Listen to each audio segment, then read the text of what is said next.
1988 batch के IPS अधिकारी, मुंबई के पूर्व कमिश्नर, ठाणे के पूर्व police commissioner, anti corruption bureau के पूर्व महानिदेशक। कभी मुंबई में परमबीर सिंह की एक ठसक थी, रौब था, रुतबा था।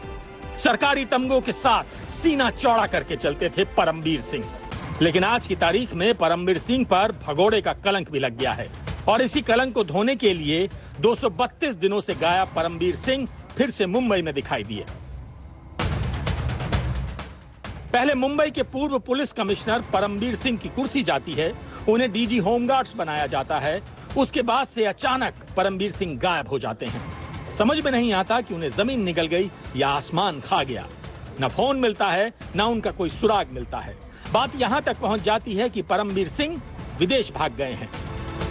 पुलिस के टॉप ओहदों पर रहने वाले परमबीर सिंह आज की तारीख में मुकदमों के बोझ से लदे हैं। परमबीर सिंह के खिलाफ मुंबई और ठाणे में 5 केस दर्ज हैं।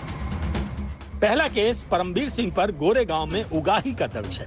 दूसरा case marine drive police station में उगाही का दर्ज है। तीसरा केस परमबीर सिंह के खिलाफ कोपरी पुलिस स्टेशन में दर्ज है। चौथा केस परमबीर सिंह पर ठाणे नगर पुलिस स्टेशन में दर्ज है। पांचवा केस परमबीर पर कल्याण के बाजारपेट पुलिस में दर्ज है।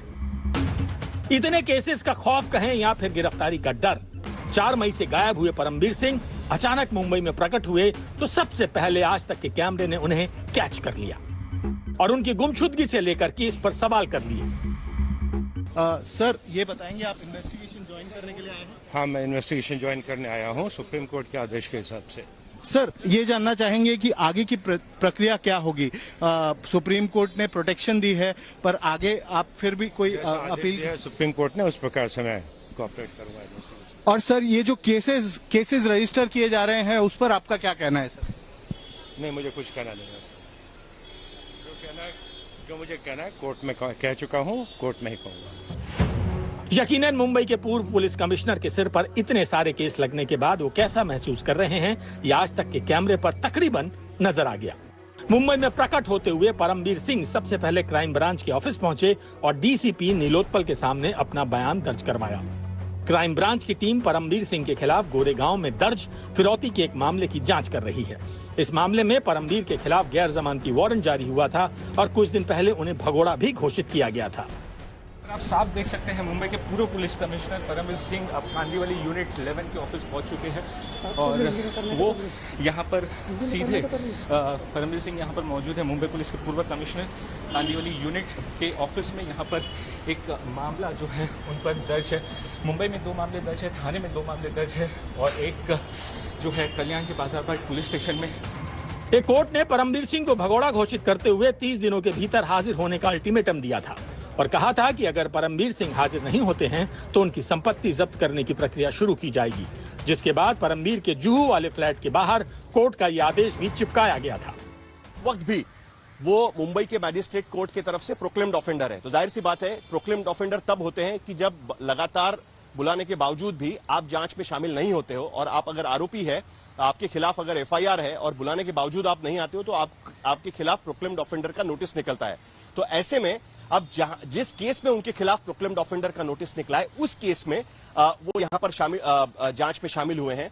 उसके बाद वो मैजिस्ट्रेट के सामने जाकर कह सकते हैं कि देखिए मैं प्रोक्लेम्ड ऑफेंडर घोषित कर दिया गया था लेकिन मैं जांच में शामिल हुआ हूं, तो इसके आगे की जो कार्रवाई है संपत्ति कुर्क करने की, वो अभी रोक दी जाए और मुझे यहां पर राहत दी जाए, इस तरीके की मांग वो कर सकते हैं।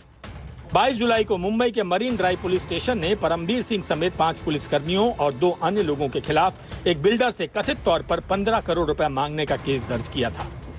आरोप के मुताबिक परमबीर सिंह समेत अन्य पुलिसकर्मियों ने शिकायतकर्ता के होटल और बार के खिलाफ कार्रवाई का डर दिखाकर 11,92,000 रुपए की उगाही की थी।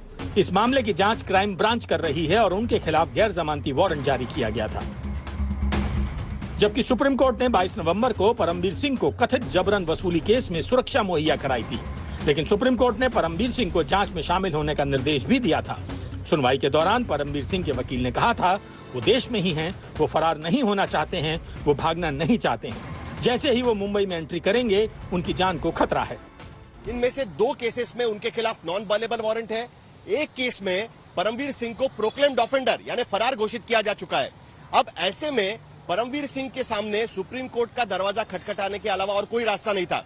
लेकिन देखिए, महाराष्ट्र सरकार को पता था कि वो पिटीशन हो रहा है, लेकिन महाराष्ट्र सरकार में आमतौर पर कैविएट फाइल किया जाता है ताकि अगर कोई भी फैसला सरकार कोर्ट को सुनाना है तो कम से कम दूसरी तरफ से यानी सरकार की तरफ से वो अपनी बात सुन ले, इसके लिए कोशिश की जाती है, लेकिन वो नहीं हो पाया। लेकिन परमवीर सिंह की जान को खतरे वाली बात पर महाराष्ट्र सरकार भी हैरान है। बहुत ही अचरज की बात है, जो व्यक्ति इस स्टेट के पुलिस के प्रमुख रहे हैं, मुंबई के पुलिस के प्रमुख रहे, ठाणा के पुलिस के प्रमुख रहे, पूरी जिंदगी उन्होंने अपनी पुलिस में यहाँ पे महाराष्ट्र में बिताई, उनको अगर खतरा लगता है उनकी जान को, तो किसी से खतरा है, क्या खतरा है वो बताएंगे तो देख सकते हैं। मुंबई की ठाणे पुलिस ने भी जुलाई में परमवीर सिंह के खिलाफ लुकआउट नोटिस जारी किया था, क्योंकि परमवीर सिंह पूर्व गृह मंत्री अनिल देशमुख पर उनके द्वारा लगाए गए आरोपों की जांच के लिए बनी कमेटी के सामने पेश नहीं हो पाए थे। इसके लिए परमवीर पर जुर्माना भी बढ़ाकर 50,000 रुपए कर दिया गया था। साथ में गैर जमानती वारंट भी जारी हुआ था। दिव्येश सिंह और सौरभ वक्तानिया के साथ साहिल जोशी, मुंबई, आज तक।